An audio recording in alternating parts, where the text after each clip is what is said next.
Hi Libra, welcome to your end of March 2018 General Tarot Update. It's Raina here. So when I first was recording this, it was earlier in the afternoon.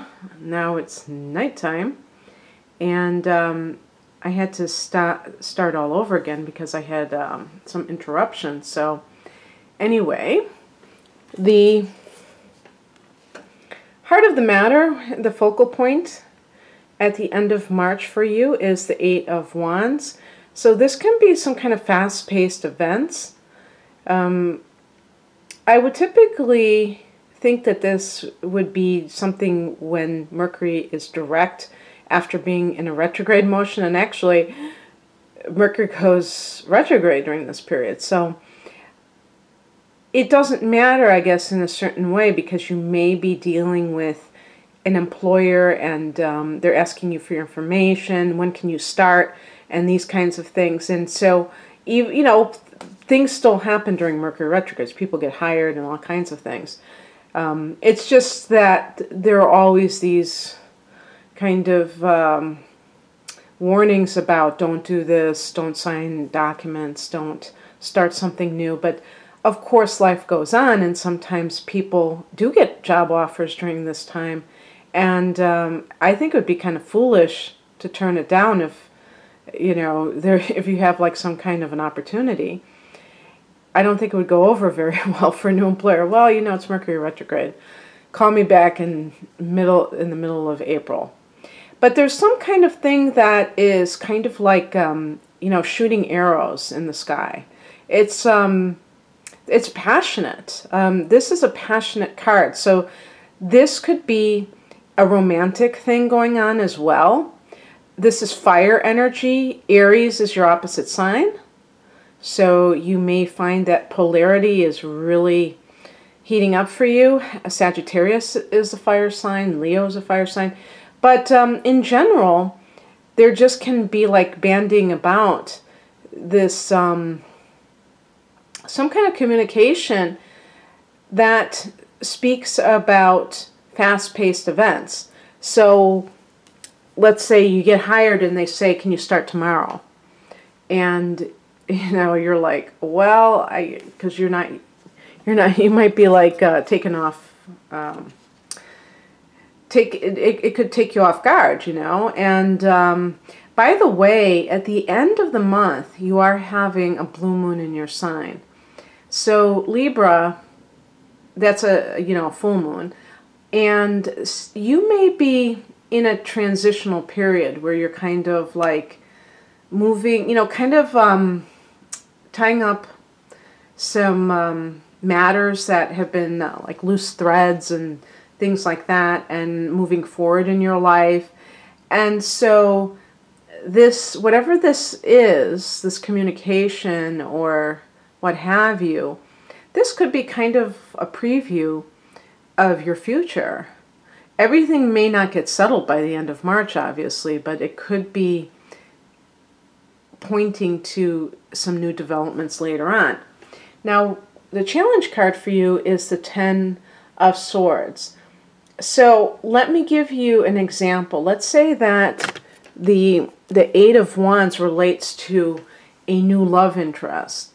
You may be interested in this person, but you may like kind of not feel that sense of total excitement about it. It may be more on the other person's end because you're still kind of reeling from a betrayal.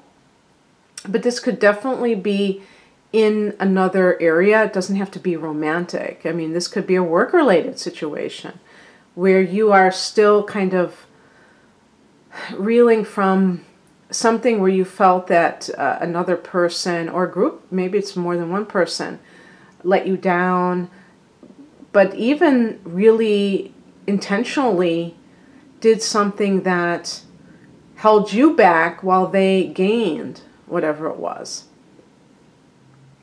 And yeah, so that can be keeping you from really just embracing all of the activity that the Eight of Wands represents and being a little bit more gun shy, shall we say, you know. And the cause of all of this is related to the Nine of Cups. And this is a really positive card. This is a wish fulfillment card. So maybe something that you've really wanted quite a bit is actually coming true for you, manifesting. And the Eight of Wands is a very positive card. But it's like, it requires you to think on your feet. So I think this happens quite frequently. And it's like you want something, but you're not prepared. There's something that is, you know, like let's say you want to move. And yet you get this great offer for a new place. But you haven't even sorted out your stuff that you have right now. And it's going to take a long time for you to do so. So it's like you can't take advantage of that opportunity because you're still sorting out your past. And that Ten of Swords is really about the end of an era, the end of a cycle. So that full moon in your sign, that blue moon on the last day of the month, that may be a finale where you're able to kind of shed the past and embrace what the Nine of Cups has to offer, which is a really positive influence where you feel a sense of satisfaction with your life. You feel it's feelings. It's like the cups. It's not just okay. The Nine of Pentacles. You have financial security. This is on the emotional level, but it does connect to abundance as well, because the number 9 connects to Jupiter. I'm pretty sure, in terms of that 9th house that it rules, you know. So that's probably why that excess that this card can also represent. And who knows, maybe in some cases the Nine of Cups is indicating that, is really kind of reflecting that Ten of Swords, that somebody is excessive in their drinking, and that's what caused them to cheat on you, for instance, if that's what that Ten of Swords represents. And part of that is not taking it to heart and believing that you are the cause of that betrayal. You know, in other words, their actions are speaking for their, what would you call it, their character. And their character may not be very good. So it has nothing to do with your value. You know, even though you may feel a sense of rejection, it's on them. The spiritual message is the 5. I keep doing this. I never did this before. I don't know why I've been doing this lately. Maybe it's because of the way my camera is set up, that I'm just looking at the number first. The Hierophant is a major arcana card, so we never talk about, you know, we never say the 5 of Hierophant. The Hierophant card is a card that you could talk about as tradition, but in another way, we could say conformity. And for Libra, it's not that Libra is that traditional of a sign, but Libra can sometimes lapse into conformity for the purpose of wanting to be accepted, wanting to be approved of. And the Hierophant card is also connected to marriage and other institutions. So you could say, like in terms of tradition, the institutions that make up our society, that keep us afloat, so they say, and the structure of that, you know. And so if this is a personal not a personal reading, but a personal matter for you, like a personal relationship that has suffered some kind of betrayal, or you've suffered betrayal in a personal relationship, in like a marriage type of situation, you may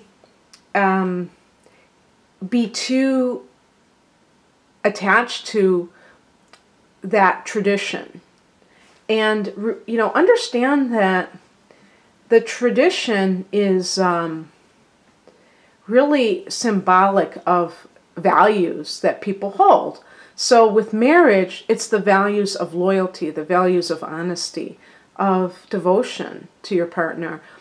And as human beings, especially when people do not understand the deeper, the energetic level of something, they always want to make it tangible. So they have a marriage certificate, they have a ceremony, everything that's like kind of on the outside.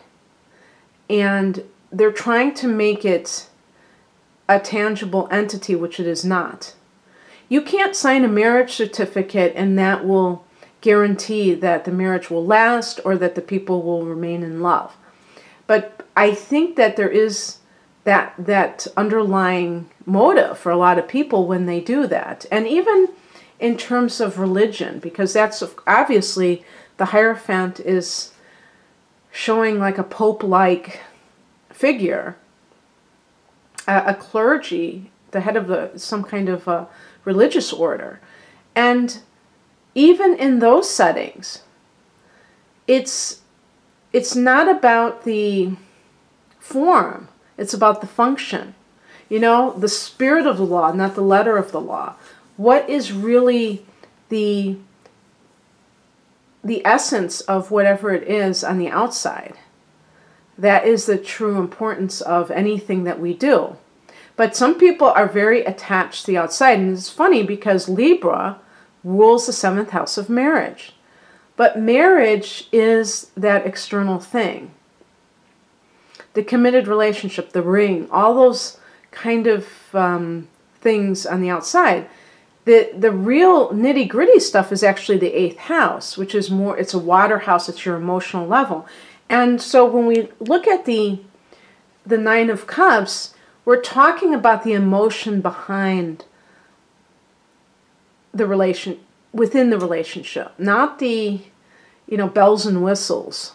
And actually, with the 8 of Wands, there's a sense of passion. So it may be that you were in this marriage or the equivalent type of relationship where it looked good on paper, or you made a beautiful couple. You may have beautiful children, but it wasn't, it was all a facade. Okay, and so that's kind of the Hierophant, is trying to conform to this image that is not necessarily authentic. I always think that the outward morality, you know, it does have a function, but when people become too obsessed with the, you know, the dogma or the rules, they can miss the forest for the trees. They can miss the essence of the teachings. And then they're focused on, you know, this scripture, that scripture. And for some people, they may think, oh, it's a sin to get divorced. It's in my religion not to get divorced. And really, it's a sin to not think for yourself. I mean, when I say sin, I think it's like a failing not to think for yourself, to kind of allow others to do your thinking for you. That's, you know, I'm constructing my own philosophical framework. Okay, so there's that, and then what is coming in is represented by the stars. This is a card of healing, very positive card. Now, this could be Aquarius, because this could be, you know, I didn't even mention that quality, but this seems like this would be a positive thing, unless they're just saying that this person will be coming back into your life, maybe because of that Mercury retrograde happening, you know, people hearing from people from their past. But I have to think, if this is in the upright position, that this is a really, oh, sorry about that, that this is a really beautiful influence. And so the star card is about healing, about faith renewed within you. Maybe you thought, I can't, you know, this is the end, you know, this is the end right here. And it isn't. You know, the 8 of Wands is showing that the end is not here, that there's always something new. And the 9 of Cups is a very positive card. that there's something that is brewing. It may not be there yet, but you're healing because you realize is that there's hope, you know, that there's something positive to be gained from this. And the outcome, this is a card that is connected to you, the Empress, through the planet Venus. And I was looking at her gown. I don't know what fruit that's supposed to be. If any of you know, write it below. It looked kind of like, to me, like watermelon, but I'm sure it's not. I mean, but in any case, this is a card that we see. There's Venus. That's a symbol for Venus. And it's a card of the Earth Mother. It's the card of the sensual woman, the woman who is at home being a woman. And maybe, you know, I was going to, the phrase that popped into my mind is somebody's going to make you a woman. And if you know that expression, I mean, you know, my tongue is firmly planted in my cheek when I say that. But if you're a woman interested in a man, you may have a man, and this could be a fire sign man, who gives off this very masculine vibe. You know, air signs like Libra and fire signs are masculine signs. So you are a masculine sign, Libra, even though you may appear to be very girly girl, as a woman, I mean. It's all about the sense of asserting yourself in the world. That's really what the yang energy represents. It's not about appearance, per se. So with the Empress, you are rediscovering that part of yourself. Maybe you're with somebody like an air sign who kind of like, since, you know, if you were with another air sign, you might both have been so abstract that the body wasn't even in the picture. You were just like on this mental realm. And now with this fire sign or this passion, you can start to feel that energy again that we associate with sexual passion and just enthusiasm in general. And you are kind of rediscovering that within yourself. And even if you don't have a partner, Libra, you may, with that star card, be feeling, you know, with healing, that you are capable of having a relationship again, rather than pushing away from it and saying, no, I'll never do that again. I'll never go through that. Like the Ten of Swords, that sense of hitting bottom, which that can mean, of really like having something just suck the life out of you, another person. And now with the Nine of Cups, it's like everything is turning up roses for you. So bravo, and I hope that this resonates with some of you. If you'd like a personal reading, and most of my personal readings are astrology based using your natal chart, please visit my website. The link is in the description below. And it's called rainandmoonastrology.com. I wish you all the best in the end of March. Take care. Bye.